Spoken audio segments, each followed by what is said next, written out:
Excelentísimas e ilustrísimas autoridades, señoras y señores, como presidente de Nueva Economía Forum tengo el placer de darles de nuevo la bienvenida a la tribuna Andalucía del Fórum Europa que organizamos con la colaboración de Vodafone y de Cajasol.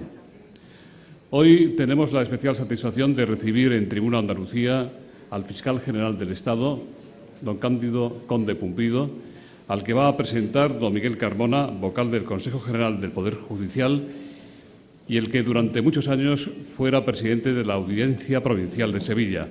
La tribuna es suya.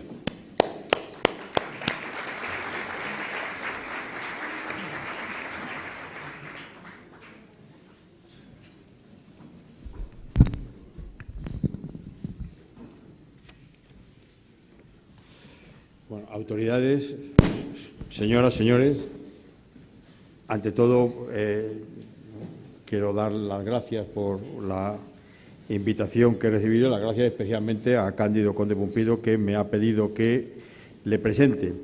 Y yo creo que la mejor presentación que podemos hacer de Cándido Conde Pumpido, si hemos de reducirla a una sola palabra, es la de jurista. Se trata de un jurista en todo el sentido de la palabra, hijo y nieto de juristas. Eso es todo lo que pusimos de manifiesto, especialmente los que en aquel momento éramos representantes de asociaciones de jueces y de fiscales cuando se le nombró en 2004 fiscal general del Estado. Pero como nadie es unidimensional, y yo me atrevería a decir que Cándido menos que nadie, no podemos reducir su presentación a esa palabra. Cándido es gallego, es amigo de sus amigos, es un hombre que no se ha encerrado nunca en su nicho profesional, está ampliamente involucrado en los problemas de la sociedad. Desde su profesión ha intentado siempre mejorar la sociedad, empezando por la parcela en la que desarrolla su actividad. Por eso, en ese sentido, podemos decir que es un hombre político, en el más noble sentido de la palabra, en el de persona que se interesa por los problemas de la polis, por los problemas de la sociedad y que se involucra en ella. Y esto se ha puesto de manifiesto a lo largo de su vida profesional, como tendré ocasión de destacar, y es un hombre también que podríamos definirlo como intelectual, además intelectual polifacético. Y finalmente, aunque no es lo último, es magistrado de carrera, ha desarrollado toda su vida profesional como juez y desde 2004 es fiscal general del Estado. Bien, en su faceta de jurista, ya he dicho que es hijo y nieto de jurista. Su padre, prestigioso teniente fiscal del Tribunal Supremo, su padre era don Cándido. Sin desdoro de él era Cándido, don Cándido era su padre, ¿no? Bueno, y es un hombre que nace y crece entre fogones, podríamos decir.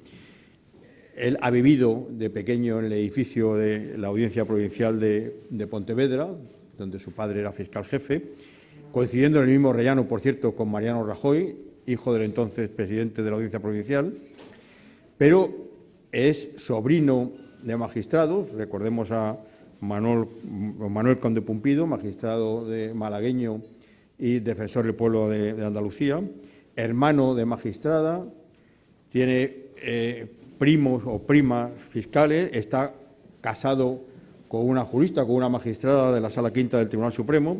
Yo no sé si su hijo Gonzalo seguirá el mismo camino. Y finalmente, pues ya he dicho que ingresó en la carrera judicial en 1973.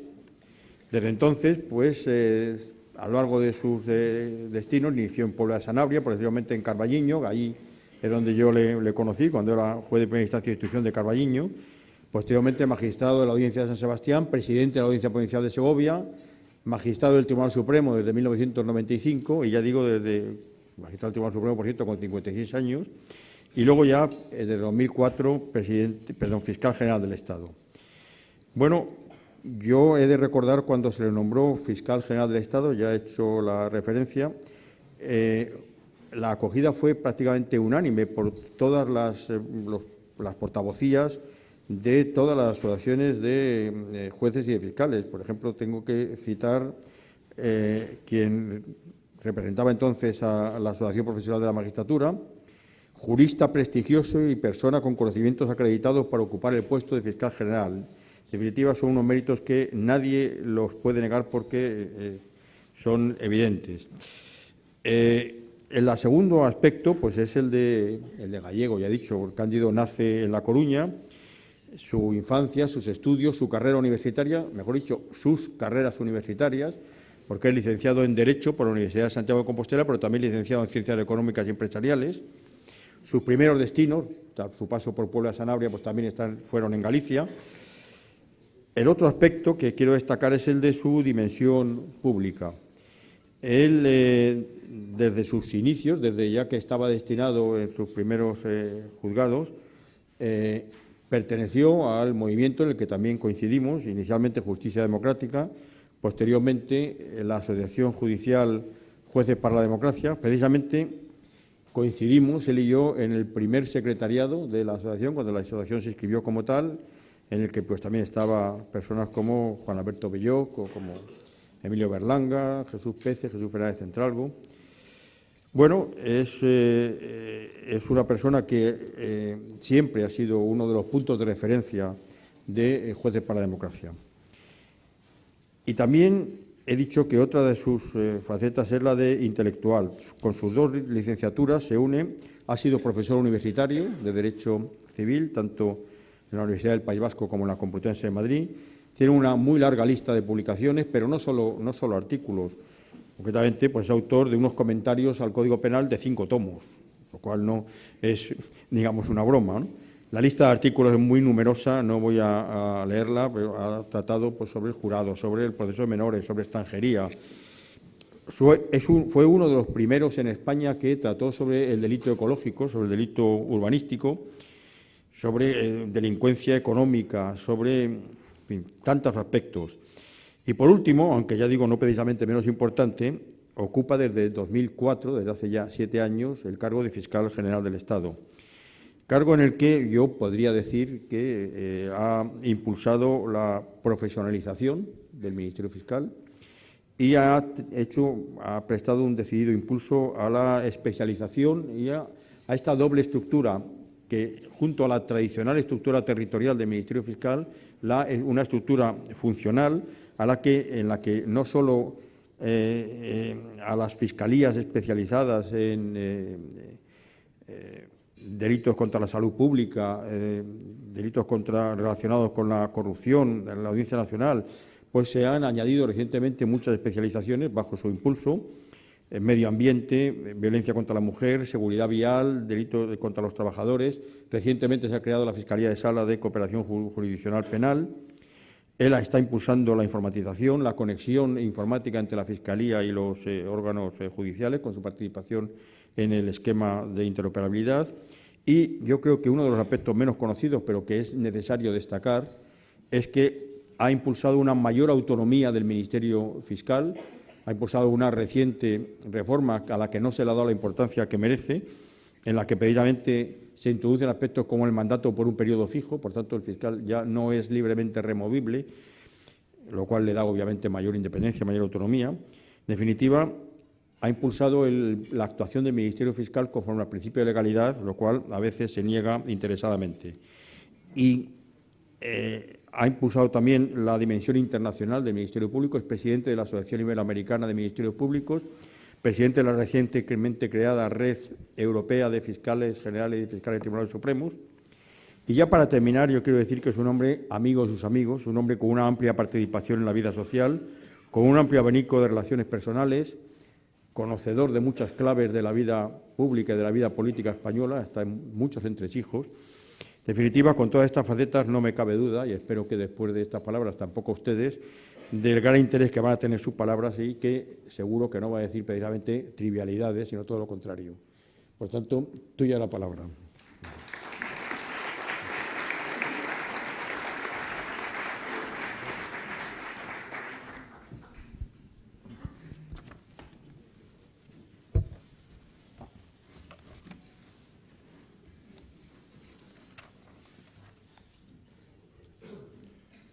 Bien, buenos días, señoras, señores.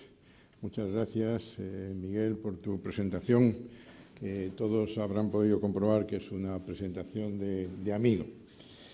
Bien, constituye para mí una enorme satisfacción compartir hoy con todos ustedes en esta ciudad de Sevilla inagotablemente llena de posibilidades, una ocasión más, y crean que me gustaría poder hacerlo con mayor frecuencia, de hacer oír directamente, sin intermediarios y sin intérpretes, la voz del fiscal general del Estado, que no es, en este ámbito público, sino la voz de una institución compleja y plural, responsable y consciente de una misión constitucional muy complicada. Mi voluntad es, como siempre en esta clase de actos, someterme a sus preguntas y satisfacer, en cuanto la ley me lo autorice, todos los requerimientos de información que me realicen. Pero me van a permitir que, como también es habitual en esta clase de actos, trate de centrar este diálogo en las coordenadas de una reflexión que, sinceramente, me parece importante que comience a fluir de una vez hacia la conciencia crítica de los ciudadanos. España es ya una democracia lo suficientemente madura como para plantearse muy en serio cuál es el papel que quiere adjudicar realmente a la justicia penal. La Constitución de 1978 puso un énfasis especial al señalar al Poder Judicial como un poder independiente y al incluir al Ministerio Fiscal en el ámbito del Poder Judicial, sujeto a los principios de imparcialidad y legalidad, alejándolo así del régimen anterior, en el que un fiscal directamente vinculado al Ejecutivo se concebía como un órgano de representación del Gobierno ante los tribunales. De este modo, en el terreno de la justicia penal, el pacto constitucional incluía, y se supone que sigue incluyendo, un doble compromiso: el compromiso de respeto a la idea de que la ley está por encima de todos y el respeto a la independencia de la justicia penal, incluido el respeto a la autonomía del fiscal para que la justicia pueda cumplir debidamente con su función. Un tribunal independiente solo puede serlo si juzga a partir de acusaciones que, como en todos los países civilizados, son formuladas y sostenidas por otro órgano distinto. Para que el juez sea imparcial, equidistante y, por lo tanto, garante de los derechos de todos por igual, hace falta un fiscal que desempeñe el papel proactivo de la acusación, que encontrará, como fiscal, como acusación, su punto de equilibrio para hacer justicia en la defensa de los acusados. Pero, naturalmente, esto debe producirse en el ámbito del proceso entre dos partes que actúan de acuerdo con las reglas de la ley y solo con las reglas de la ley. Pero cuando la Constitución inserta al fiscal en el Poder Judicial, no lo hace ni por azar ni por error. El hecho de que la Constitución establezca que la designación del fiscal general del Estado, como la de otros muchos cargos del Estado, se produce a propuesta del Gobierno, se encuadra en un conjunto de garantías, que así lo ha establecido la Constitución, un conjunto de garantías dirigidas a asegurar que precisamente esa propuesta sea el principio y también el final de la relación o vínculo entre el Gobierno y el Ministerio Público. Ahí se acaba con la propuesta, porque la ley pretende que ese nombramiento se haga, digamos, exclusivamente sobre un jurista que, a partir de ese momento, de acuerdo con la ley, no tiene ya ningún vínculo, ninguna relación, ninguna influencia, sino que es impermeable a toda acción política. La última reforma del Estatuto del Ministerio Fiscal, a la que se ha referido Miguel Carmona en su presentación, sujeta el mandato del fiscal general del Estado a un plazo determinado y lo blinda respecto de la voluntad del Gobierno que lo propuso, porque impide que éste pueda tomar ningún tipo de determinación no pueda cesarlo en ningún caso, salvo la concurrencia de causas legales que serán controladas por el Tribunal Supremo, y no pueda tampoco proponerlo para un siguiente mandato. Esa misma reforma legal clarificó e intensificó el organigrama del Ministerio Público, multiplicando los niveles de responsabilidad y fijando las competencias de los distintos órganos dentro de la pirámide jerárquica de nuestra institución. Hoy es imposible, subrayo y repito, es imposible que el fiscal general del Estado pueda tomar ninguna decisión que no venga estudiada, debatida y sustancialmente avalada por fiscales profesionales, especialistas en la materia, que se pronuncian conforme a un criterio estrictamente jurídico y cuentan además con cauces legales específicos para hacer valer su criterio, incluso cuestionando el que puedan defender sus superiores. Ni una sola decisión medianamente relevante se toma por un solo fiscal y, en caso de discrepancia, intervienen uno o más órganos colegiados, desde la Junta de la Fiscalía, en la que se produce la diversidad o el contraste de pareceres, a la Junta de Coordinación de la Fiscalía Provincial o la Junta de Fiscales de Sala como máximo órgano del Ministerio Fiscal, dependiendo de la materia de que se trate. El fiscal, por lo tanto, inserto en el Poder Judicial, porque así lo establece la Constitución y la ley, nuestro propio estatuto, que habla de que el Ministerio Fiscal se inserta en el Poder Judicial con autonomía funcional, está, por tanto, pertrechado por unas garantías que ejerce, por tanto, su función no en absoluto en nombre del Gobierno, sino en representación del conjunto de la sociedad. El fiscal es el portavoz del interés colectivo del conjunto de los ciudadanos, que se concreta en la demanda de seguridad y en la demanda de justicia y de paz social. Un interés, el interés público, el interés general, el interés de la ciudadanía, que en ocasiones puede coincidir con la perspectiva o la visión del Gobierno, en otras ocasiones puede coincidir con la perspectiva o la visión de la oposición y en la mayor parte de los casos no coincide con ninguna de las dos. Así es como el Ministerio Público español presenta o formula al año más de 300.000 acusaciones por delito y obtiene sentencias conformes en la mayor parte de los casos. En toda clase de delitos se presentan estas acusaciones. Hoy, viernes, día laborable, los fiscales españoles están presentando más de 1.000 acusaciones en el conjunto del territorio, más de 1.000 escritos de acusación que, como ustedes comprenderán, y por mucho que digan a veces los medios o los políticos, el fiscal general del Estado no tiene capacidad, ni posibilidades, ni medios para controlarlos todos. Por tanto, cuando el fiscal presenta estos escritos de acusación, es inevitable, en definitiva, que esa acción del fiscal en defensa del interés general nos esté enfrentando como fiscales, como defensores de la libertad, de la seguridad y de la ciudadanía, no se esté enfrentando a intereses particulares. En ocasiones nos enfrenta a poderosísimos intereses cuyos titulares no se aquietan a nuestro intento de llevar su conducta ante los tribunales. No se conforman, se revuelven contra el fiscal con todos los instrumentos a su alcance, generalmente instrumentos políticos o mediáticos.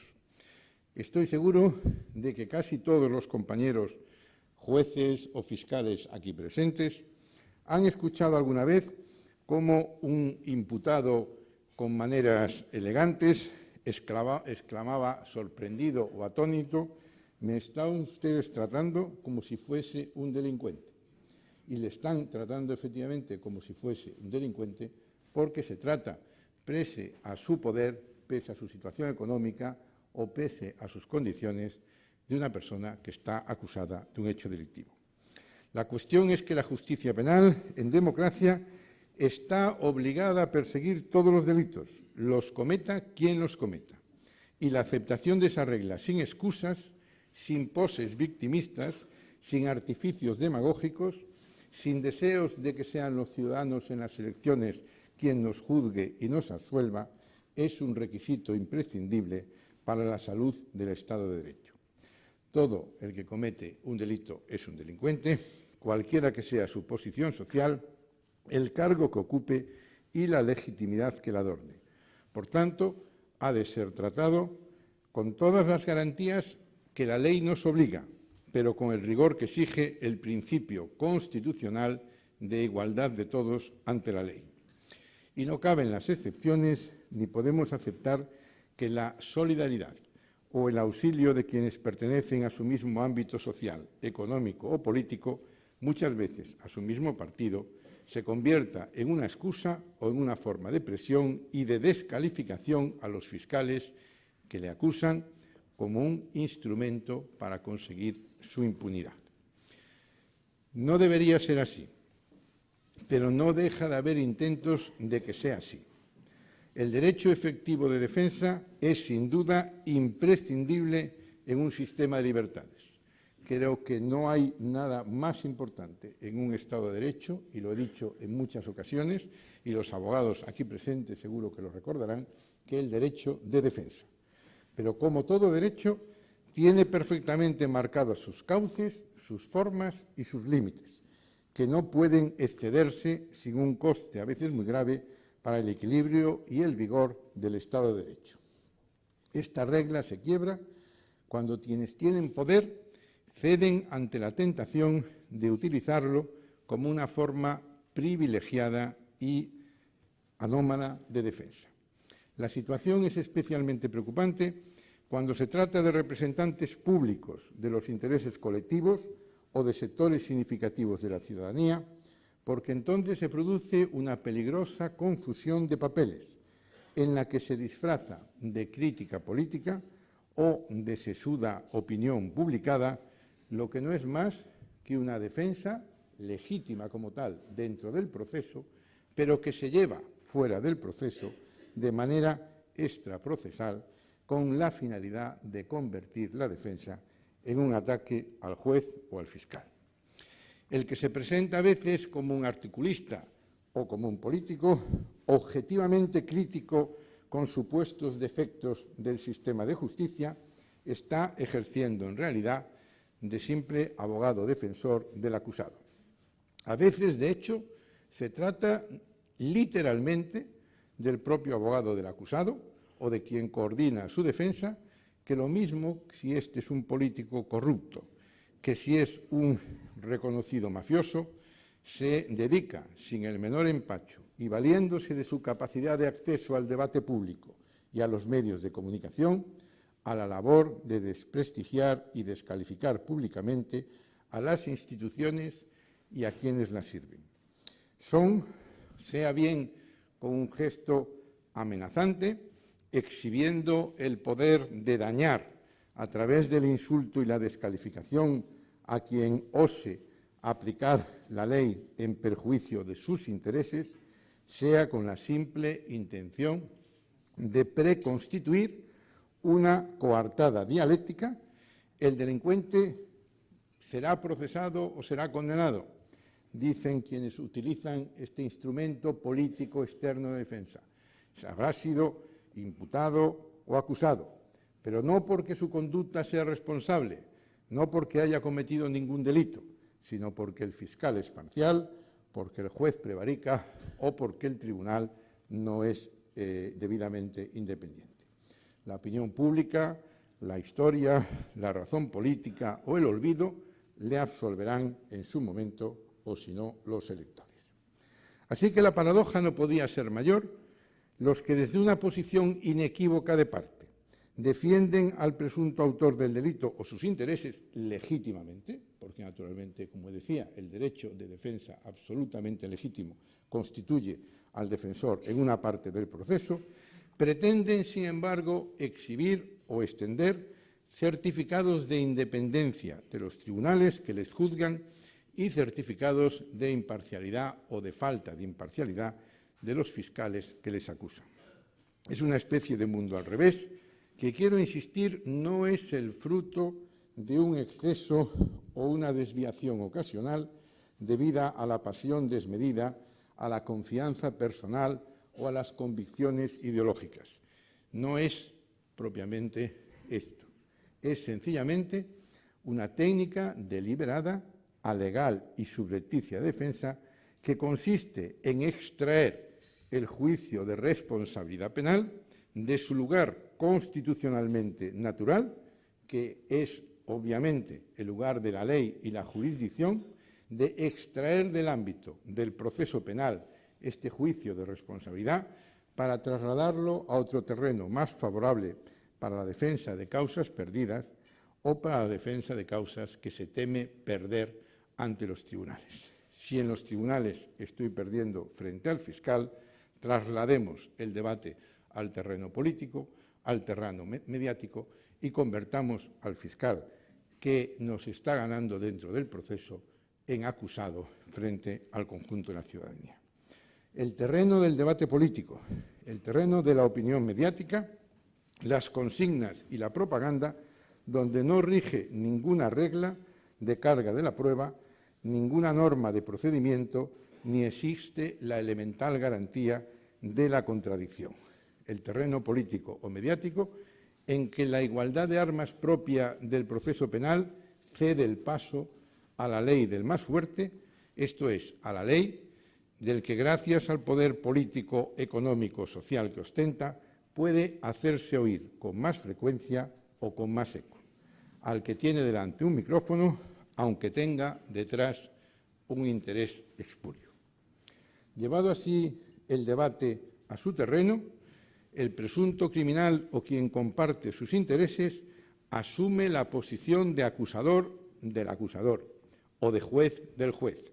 Insulta, descalifica, acusa, juzga y condena públicamente sin que lo que dice admita contradicción ni recurso, puesto que los jueces y los fiscales ni podemos ni debemos entrar en ese debate público.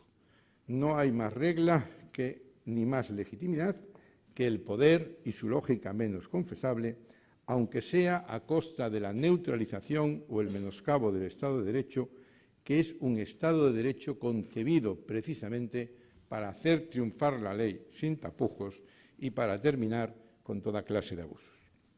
Esa estrategia fraudulenta aparece en mayor o menor grado en todos los países en los que la democracia intenta trabajosamente igualar a todos los ciudadanos ante la justicia, especialmente en todos los países en que la justicia está luchando contra la corrupción.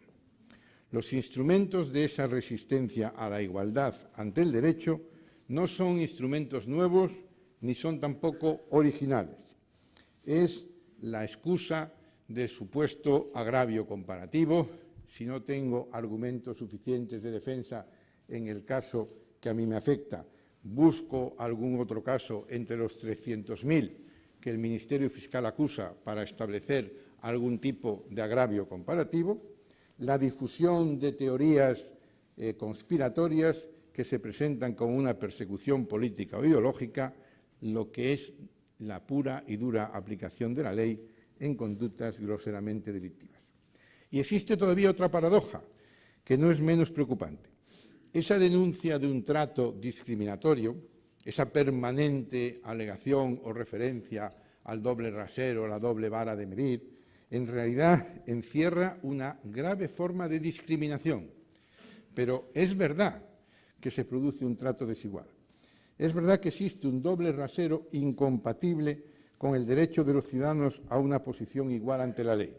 El doble rasero, la doble vara de medir, que padece la gran mayoría de los imputados, de los investigados, todos los otros ciudadanos acusados que no tienen micrófonos delante, que no tienen amigos, socios o correligionarios con acceso a la tribuna pública, ni tienen ilustres defensores que lleven su caso fuera del proceso penal, al debate político o incluso al Parlamento, pretendiendo dilucidar mediante comparecencias parlamentarias, la responsabilidad penal que se exige a sus correligionarios ante los tribunales de justicia. Que responda el fiscal ante el Parlamento de lo que hacen el conjunto de los jueces o de los fiscales en los procesos que a nosotros no nos gustan. Por eso el papel de la justicia penal es un papel singularmente difícil en una democracia, porque tiene que combatir exclusivamente con las armas de la ley en peleas, en contiendas que encierran y confunden otros fines con enemigos que esconden la cara pretendiendo ir hacia otros campos de batalla donde hacer valer sus privilegios, mientras los demás ciudadanos tienen solo simples derechos y a veces serias dificultades para poder disfrutar esos derechos con eficacia. Pero esa es precisamente la grandeza del Estado de Derecho. Y esa es, además, nuestra vocación como jueces o como fiscales. Los jueces y los fiscales de este país lo hacen día a día. Saben de qué se trata, saben que se trata de actuar como nos indica la ley y solo como nos indica la ley, venciendo cualquier clase de presión, haciendo oídos sordos al canto de sirena, que también lo hay, y enfrentándose, por consiguiente, a cualquier tipo de crítica, acusación o presión para hacer efectiva exclusivamente la ley. Y como fiscal general del Estado, mi empeño ha sido y seguirá siendo, como ya he dicho, asumir la responsabilidad plena de todos y cada uno de los actos que realiza el Ministerio Público, tratando con ello precisamente de preservar de esas presiones a los fiscales que afrontan día a día su tarea. Aunque no sé si quienes cargan contra las instituciones para defender sus propios intereses están calculando bien el daño que causan a otros intereses que convendría preservar en interés de todos o en beneficio de todos. El prestigio de la justicia, la confianza, la fiabilidad de los ciudadanos en sus jueces y en sus fiscales es un valor esencial en la democracia que no deberíamos estar cuestionando todos los días, precisamente porque hay un proceso que nos interesa descalificar y con ello descalificamos el conjunto de la acción del Ministerio Público o de la justicia penal. Me pregunto, de todas maneras, si quienes tratan de distinguir y formular esas descalificaciones, diciendo que respetan a los miembros individuales del Ministerio Fiscal, pero que, sin embargo, acusan de manipulación política a sus máximos responsables, se dan cuenta de que cuando dicen eso solamente caben dos opciones. Una, que estén afirmando que esos mismos fiscales a los que dicen respetar están en realidad traicionando su ética profesional y vulnerando su deber constitucional de imparcialidad, o lo que están sugiriendo es que son meros peones acríticos, manipulables sin más esfuerzo que la simple impartición de una orden transmitida por la cadena jerárquica. Y no sé qué es peor, si tratarles precisamente de prevaricadores o de simples, digamos, sumisos, pero lo que sí sé, créanme, con toda seguridad, es que ninguna de esas visiones tiene absolutamente nada que ver con la realidad. No tiene nada que ver con la realidad, son absolutamente falsas. Pueden ustedes estar absolutamente tranquilos de que los jueces, los fiscales de este país, no se dejan presionar ni se dejan confundir. Cumplen con la obligación de aplicar el derecho estricta y rigurosamente, y prueba de ello es la solidez con que avanza su acción a pesar de todos los obstáculos. Lo hacen con todas las de la ley. Cuentan con poderosas herramientas estatutarias que permiten además preservar la autonomía de su criterio. En España es legalmente imposible imponer a un fiscal el cumplimiento de una orden que considere ilegal o improcedente. Está así garantizado por nuestro estatuto. Me he preguntado muchas veces si los ciudadanos saben esto o si este es el mensaje que se les quiere transmitir u otro distinto. Y también me pregunto quién se encuentra incómodo con esta realidad. Me pregunto por qué algunos parecen esforzarse más en ocultar esta realidad legal, nuestro estatuto que garantiza precisamente esa independencia de criterio del fiscal individual, y en vez de apoyar el trabajo de las fiscalías, no deja claro ante los ciudadanos que en una democracia la línea divisoria no está entre los fiscales y los políticos, sean del partido que sean, y absolutamente respetables unos y otros, sino que está, naturalmente, entre los delincuentes y los ciudadanos honrados, sean fiscales o políticos, que en su mayoría, indudablemente, son ciudadanos honrados de izquierdas, de derechas, con la mentalidad o la ideología que puedan tener, pero en todo caso, en su inmensa mayoría, ciudadanos honrados. Hoy están aquí algunos de esos fiscales. Créanme que para mí es una satisfacción y un orgullo comprobar, como decía, la solidez con la que los fiscales son capaces de abstraerse de la presión y de tomar decisiones complicadas, de seguir su camino sin más horizonte que el cumplimiento estricto de su obligación. En el Ministerio Fiscal español hemos escuchado paciente y reiteradamente, quizá por aquello que decía Goebbels, de que una afirmación repetida un número suficiente de veces acaba pareciendo que constituye una verdad, lo sea o no, que empleamos un doble rasero a la hora de perseguir las conductas de corrupción en el ámbito de la política. Hasta nos dijeron en algún momento que existía un informe que lo demostraba. Desde luego, nunca llegamos a ver ese informe porque no existía, no podía existir porque no podía haber demostración alguna, pero nosotros, el Ministerio Fiscal, sí llevamos al Parlamento un informe muy detallado que reflejaba una realidad bien distinta. Examinamos, porque así nos lo pidieron para llevarlo al Parlamento, los más o menos 700 procedimientos penales por corrupción en los que había implicado cargos públicos y resultó que existía una proporción directa, casi exacta, entre el grado de representación de los distintos partidos en órganos de gobierno y el número de investigaciones seguidas contra sus afiliados. Esa era la prueba empírica, la evidencia notoria de que el caldo de cultivo de la corrupción no es ni una ni otra ideología y que no afecta, en general, al ámbito, digamos, del conjunto de los poderes públicos. Se trata de personas individuales, aisladas, que se aprovechan o abusan ilícitamente del poder.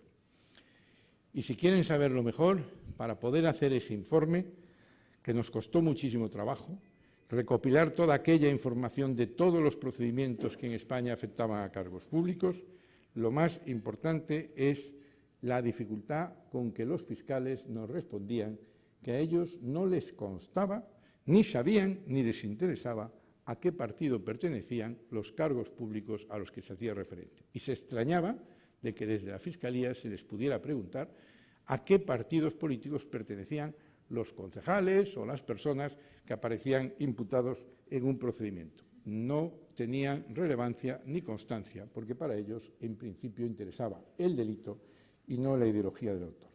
Fue la petición parlamentaria la que nos obligó a hacer el recuento y se comprobó que los datos eran muy similares y que, en función del mayor número de ayuntamientos que una fuerza política dominaba en una zona u otra, pues el número de procedimientos era mayor o menor porque estaba en relación precisamente con ese número puramente cuantitativo.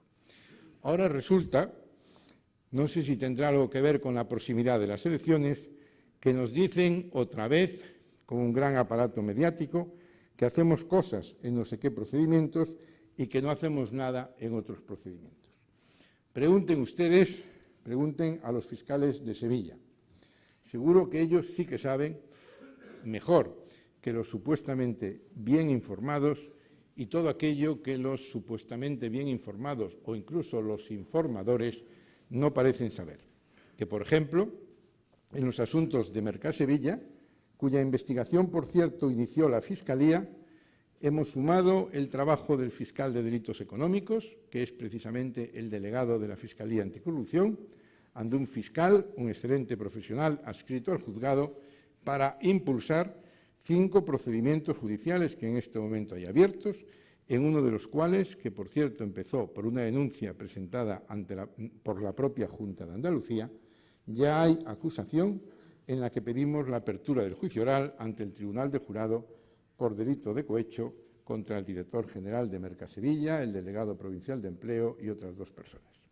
Y en otro de esos procedimientos estamos analizando exhaustivamente los famosos ERES. La Fiscalía está cumpliendo con rigor, está cumpliendo su obligación de apoyar, de facilitar o de impulsar la instrucción judicial. Naturalmente, respetando la presunción de inocencia, respetando todas las garantías, procurando respetar, cuando hay que respetarlo también, el secreto de la instrucción, el secreto del sumario. La Fiscalía cumple y la Fiscalía, lógicamente, se está molesta porque pueda cuestionarse su imparcialidad en este como en cualquier otro asunto.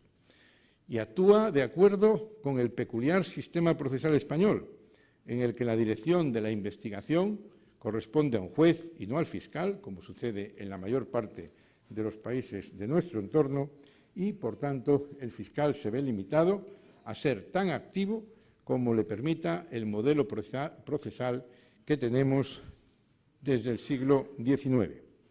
Claro está que cuando hace 3 años, desde la Fiscalía General, dictamos una instrucción que tenía precisamente la intención de que dentro de la legalidad vigente los fiscales fuesen lo más dinámicos posibles en la investigación judicial, los mismos que ahora denuncian nuestra pasividad afirmaron que lo que pretendíamos con esa instrucción, potenciando el trabajo del Ministerio Público en la investigación, era invadir la competencia de los jueces.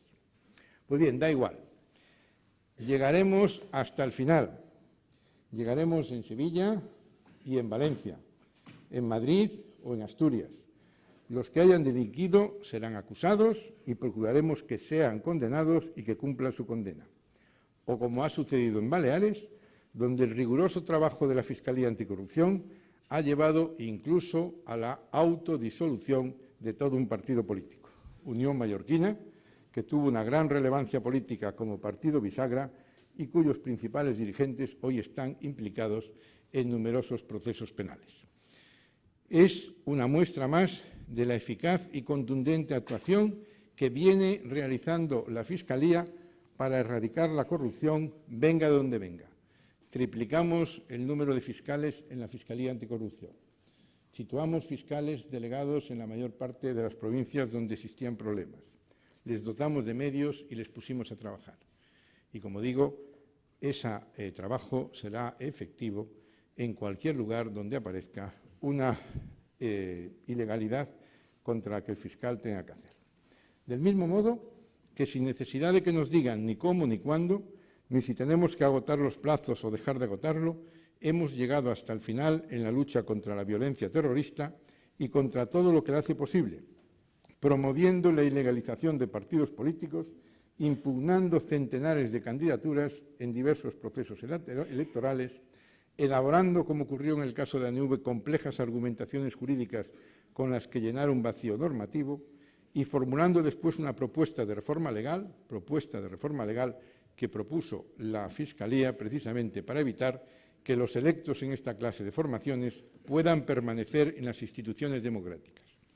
La próxima semana, el lunes día 7, presentaremos ante el Tribunal Supremo, ante la Sala del 61, la demanda correspondiente para interesarle que no permita la inscripción de Sortu en el registro de partidos políticos, porque no es un partido, sino que es sencillamente un intento de aparentar formalmente el cumplimiento de la ley para en realidad mantener a la desesperada la presencia de ETA en un horizonte político en el que ya sabe o debería saber que no va a llegar a ninguna parte. Esa es la verdadera presencia, la realidad y el trabajo de los fiscales en la España democrática. Esa es la cara real, tantas veces desconocido y tan poco grata para algunos, de la justicia en una sociedad democráticamente avanzada. La justicia de cuya eficacia depende, en realidad, la calidad de nuestro Estado de Derecho. La justicia que aspira a la igualdad de los ciudadanos ante la ley. La única justicia que en realidad merece ese nombre. Muchas gracias.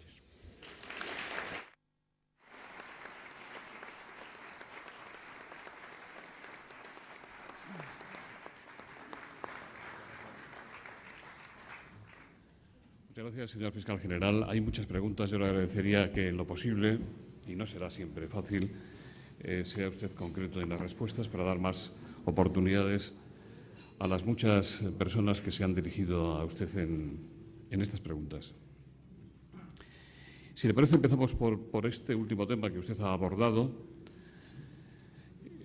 Le dicen que parece bastante probable que la Sala del 61 del Tribunal Supremo corte el paso a Sortu y que no pueda presentarse a las próximas elecciones en el País Vasco. Y le preguntan qué se propone hacer la Fiscalía General ante eventuales plan B, C o D, cómo afronta la posibilidad de que un partido legalizado, EA, sirva de medio a ETA Batasuna para influir en los resultados y estar presente en las instituciones.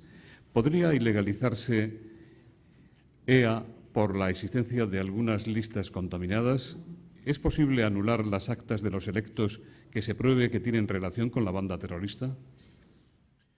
Bien, nosotros presentamos el próximo lunes, como digo, una demanda de ilegalización de Sortu, una palabra que significa en euskera renacer y que de alguna manera nos pone de relieve que precisamente lo que pretende es que renazca Batasuna, en su propio nombre de alguna manera lo dicen, y presentamos una demanda sobre la base de una documentación muy probatoria, queremos muy contundente.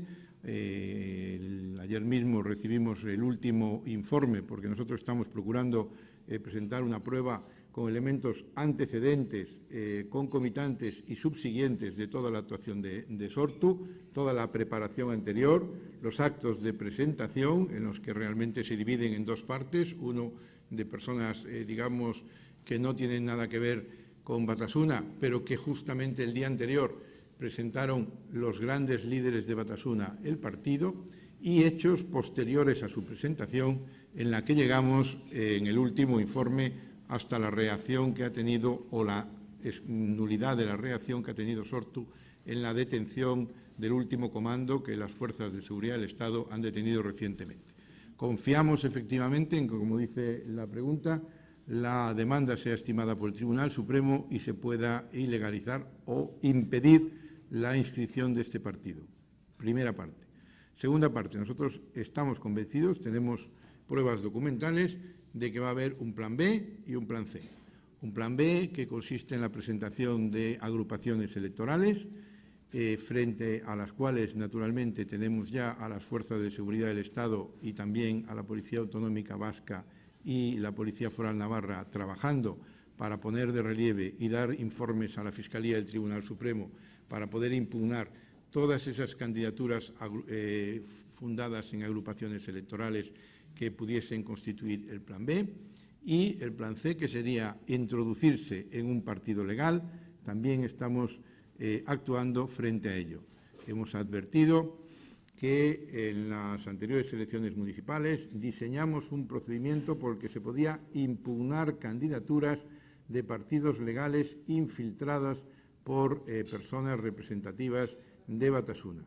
Lo hicimos la vez anterior y promovimos una reforma legislativa para que en este momento la ley electoral prevea especialmente un procedimiento con el que se puede seleccionar aquellas candidaturas de un partido legal que están afectadas por la infiltración de personas representativas de una fuerza ilegal y impugnar esas candidaturas. Por lo tanto, eso será lo que hagamos, impugnar aquellas candidaturas en las cuales haya una presencia significativa de Batasuna, pertenezcan al partido que pertenezcan, con la historia o con la, trascendencia que haya tenido ese partido. Y además hemos promovido también, y así se ha aprobado, otra reforma legal que establece la incompatibilidad sobrevenida. Por lo tanto, si hubiese alguna persona representativa de Batasuna que, utilizando cualquier tipo de argucia, consiguiese llegar a las instituciones, tenemos hoy la posibilidad legal de privarle de su escaño, de privarle de su puesto, en el caso de que realice la más mínima acción que ponga de relieve su proximidad a la banda ilegal terrorista. Por tanto, creo que en este momento existen sistemas legales suficientes para impedir esta actuación. Julio Norte le pregunta qué valoración hace usted de los procedimientos abiertos sobre los ERES en Andalucía y su posible deriva electoral. A este tema ya se ha referido usted.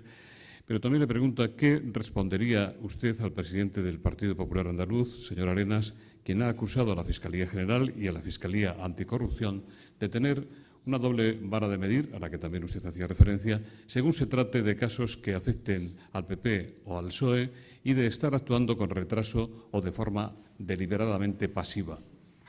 Mire, tenemos una doble vara de medir. Una vara para los delincuentes y otra para los inocentes. Y ahí se acaba todo. ¿Lo deja usted así? Creo que en el contexto de la intervención fue suficiente. He dejado perfectamente aclarado que la Fiscalía de Sevilla recibió una denuncia de la Junta de Andalucía. De acuerdo con nuestro sistema legal, tuvo 2 meses para realizar unas diligencias de investigación. Las inició de manera inmediata. Recibió en esos 2 meses declaración a los sospechosos, a los testigos, pidió un informe policial, analizó las cintas, pidió una auditoría de todas las subvenciones que se habían realizado a Mercasevilla, pidió una relación de todas las subvenciones que se habían hecho desde la Delegación de Trabajo, es decir, realizó una actividad absolutamente incansable e intensa durante 2 meses de los que dispuso para investigar autónomamente. Después se presentó una denuncia y, de acuerdo con nuestro sistema, la denuncia suspende la investigación del Ministerio Fiscal y lo que hace es que a partir de ese momento la investigación sea judicial. La investigación que nosotros iniciamos ha dado lugar a 5 procedimientos distintos.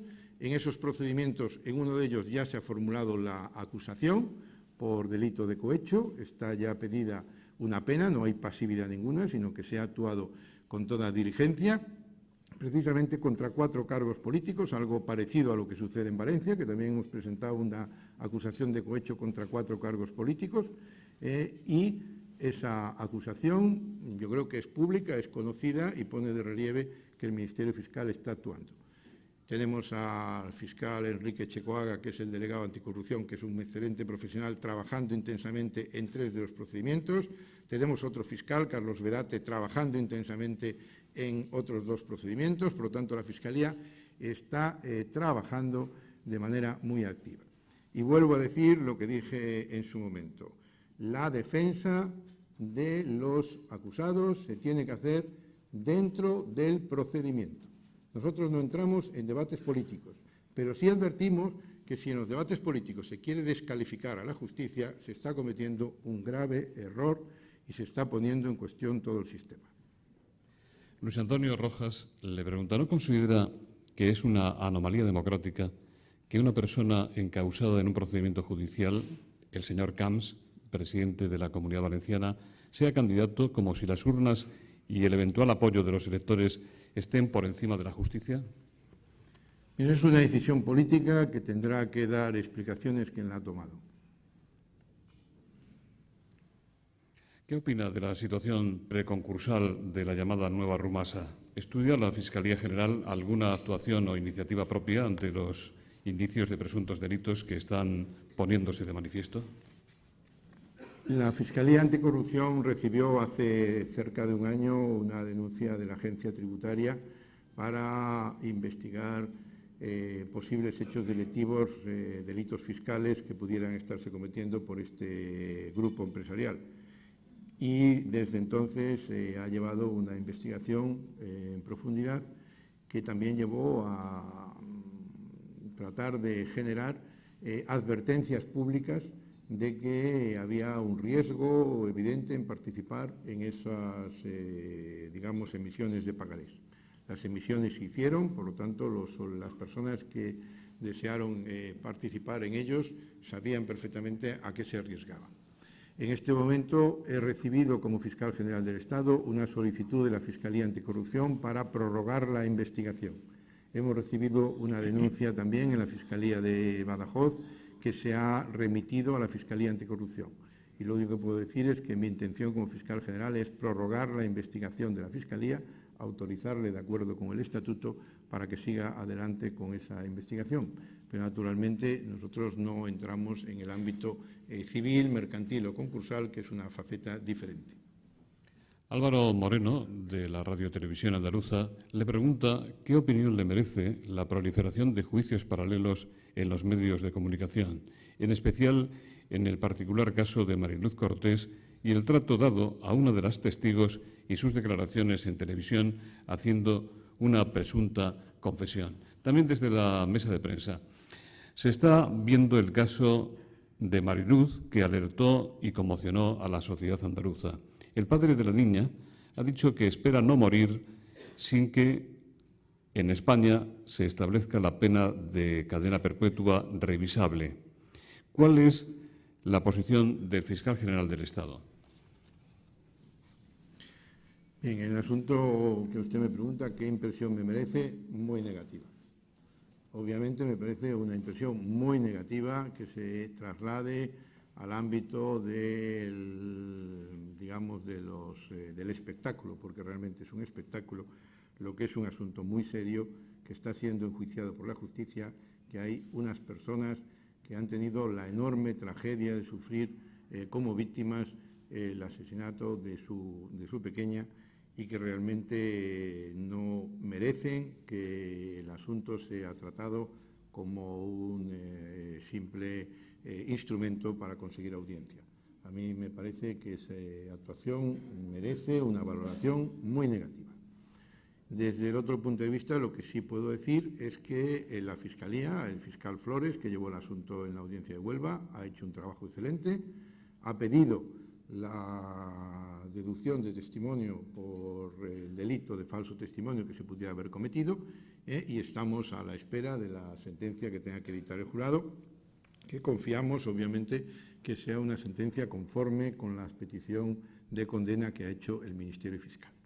Y en cuanto a las reformas legislativas, es un tema del Parlamento, yo como fiscal no me voy a pronunciar. Yo creo que nosotros tenemos que aplicar el Código Penal que nos den los legisladores, respetamos absolutamente lo que hace el Poder Legislativo y, por lo tanto, con la ley actual haremos todo aquello que sea procedente para que los delincuentes sufran el máximo castigo que la ley nos permite imponerles.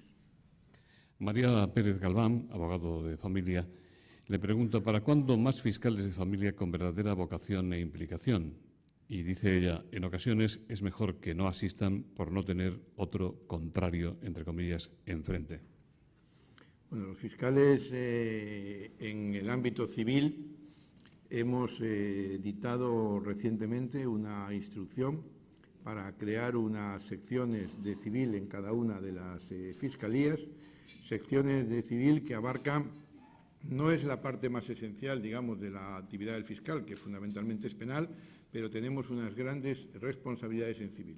Protección de las personas con minusvalía, le corresponde al Ministerio Fiscal, de menores, de los intereses de los menores en los asuntos de familia, en materia de consumo, en materia de registro civil. Hay muchas materias civiles que en este momento está llevando en cada fiscalía una sección especializada en esa materia. Por lo tanto, si me preguntan para cuándo va a haber una sección especializada en materia de derecho civil y, por tanto, de familia, la hemos creado ya el año pasado y en este momento estamos en fase, digamos, de potenciación de esas secciones. Ahora, naturalmente, las partes podrán entender que la posición del Ministerio Fiscal les favorece o no, porque la posición del Ministerio Fiscal en materia de familia es la defensa siempre de los intereses de los menores. Y en la medida en que defiende el interés de lo menor, a lo mejor resulta que la posición del fiscal no coincide con el abogado de una de las partes o de la otra. Naturalmente, lo único que le puedo decir es que es una posición autónoma. Lucía Cárdenas le pregunta, ¿la prensa está por encima o al margen de la justicia? ¿Qué se puede hacer, por ejemplo, ante esos tribunales, lo pone entre comillas, constituidos en los programas reality show de las televisiones, en los que los tertulianos, periodistas y no periodistas, actúan como si estuvieran en posesión de la verdad absoluta, protegidos por la libertad de expresión y el secreto profesional? ¿Por qué aquel refrán popular, difama que algo queda, está más vigente que nunca ahora que presumimos de ser un Estado de Derecho?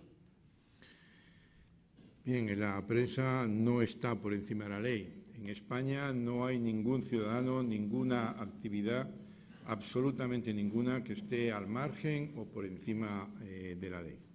Es verdad que vivimos en una democracia en la que la libertad de expresión es uno de los valores más importantes y, por tanto, nosotros, como fiscales, defendemos también la libertad de expresión, la libertad de comunicación, la libertad de información veraz, y dentro de ese ámbito de la libertad de información, en ocasiones se cometen excesos que son difíciles de evitar, precisamente si queremos seguir manteniendo esa enorme importancia que tiene la libertad de expresión.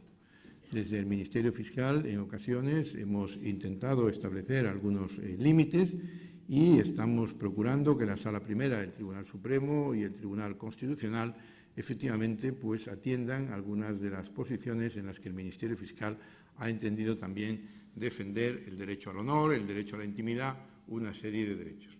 Pero, a nuestro entender, en gran parte, más que ante los tribunales de justicia, sería algún sistema de actuación interna la que debería de poner límite a esos excesos. Bueno, ha venido una oleada de preguntas sobre temas ya tratados, pero si usted quiere añadir algo. Auxiliadora Ruiz, de Canal Sur Televisión, dice: la Fiscalía está investigando en Andalucía un presunto fraude masivo en la concesión de ayudas de la Unión Europea a programas de apoyo al empleo que gestiona la Junta de Andalucía. ¿Por qué la Fiscalía Anticorrupción intervino en el caso Gürtel y no lo hace ahora en el caso de los seres irregulares? ¿Por qué no lo hace de oficio? Y Tania Losada, de Antena 3 Televisión, le pregunta si debería el PSOE someterse a una comisión de investigación en el Parlamento de Andalucía para responder por las irregularidades de los seres, tal y como solicita el Partido Popular. La Fiscalía está efectivamente investigando un fraude de subvenciones. Es la Fiscalía del Tribunal Superior. El Fiscal General del Estado ha ampliado el periodo de investigación y en ese momento pues ese asunto está prácticamente terminado y en fase de ser próximamente judicializado. En cuanto a la segunda pregunta, la Fiscalía Anticorrupción intervino desde un primer momento en el asunto Gürtel, porque la investigación era una investigación de la Fiscalía. Como he dicho aquí, tenemos un procedimiento por el cual normalmente las investigaciones se inician en una Fiscalía provincial y si alcanzan la suficiente complejidad se trasladan a la Fiscalía Anticorrupción. En el asunto de Sevilla nos suspendieron la investigación mediante la presentación de una denuncia y, por lo tanto, eso pasó ya a unos órganos judiciales y en la medida en la que pasó a los órganos judiciales lo llevan los fiscales de Sevilla. Pero el que lleva ese asunto, Enrique Chocoaga, es precisamente el delegado de la Fiscalía Anticorrupción en Sevilla. Por lo tanto, no se puede decir que la Fiscalía Anticorrupción no esté interviniendo a través de su delegado. Y en cuanto a la tercera pregunta de la Comisión de Investigación, es un tema político que tendrán que resolver los políticos. Yo no soy quien para dar consejos sobre decisiones parlamentarias. Javier Ronda, de Canal Sur, le pregunta por qué el fiscal de Madrid pidió cárcel para la mujer de Santiago del Valle, qué es lo que hizo y qué contó. Mire, yo no puedo estar pronunciándome sobre asuntos que están en este momento en fase procesal.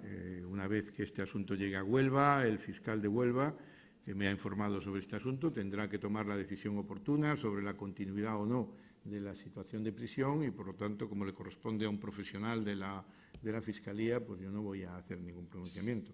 Lo que sí le puedo decir es que la Fiscalía pidió una deducción de testimonio en el procedimiento por entender que se había cometido un delito de falso testimonio en las declaraciones que se prestaron ante el Tribunal de Jurado. El falso testimonio no se comete en televisión, el falso testimonio se comete en todo caso en el proceso.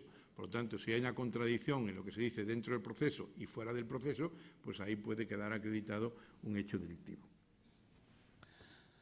Álvaro Santillana le hace la última pregunta que le voy a trasladar, pidiendo disculpas por las otras que ya no hay tiempo de someterle. El portavoz socialista en el Parlamento de la Comunidad Valenciana, el señor Luna, está procesado por negarse a facilitar el documento exhibido por él en esa Cámara, negativa que justifica en no querer incurrir en el delito de revelación de secreto profesional. ¿Por qué un periodista puede esgrimir ese derecho y no pueden hacerlo, por ejemplo, el señor Luna? Bueno, ese asunto tiene una mayor complejidad. Por lo que yo tengo conocimiento, el señor Luna manifiesta que recibió, como muchos periodistas o como muchos políticos, anónimamente un determinado documento. A veces hay periodistas que reciben documentos que le han remitido sus fuentes, pero que no lo reciben, digamos, de manera personal y directa, y hay políticos que a veces también reciben documentación que no tienen conocimiento de quién se ha proporcionado. Naturalmente, como el asunto está en este momento en trámite, pues yo tampoco querría pronunciarme, pero es verdad que existe una convicción sobre, digamos, el derecho del periodista al secreto de sus fuentes, que está en la fundamentación de la libertad de información, de la libertad de expresión, que son uno de los fundamentos más importantes de una sociedad democrática. Muchas gracias, señor fiscal general. Muchas gracias, señor Carmona. Para despedir este acto, en nombre de las entidades que hacen posible Tribuna Andalucía, don Antonio Fernández. Buenos días. En nombre de los patrocinadores, Cajasol y Vodafone, agradecerles a todos su presencia en este acto, felicitarle, don Cándido, por su magnífica intervención e invitarles a todos al próximo Fórum Europa Tribuna Andalucía, que tendrá lugar en Málaga el 7 de marzo y donde intervendrá don Cristóbal Montoro, portavoz de Economía del Partido Popular. Muchas gracias.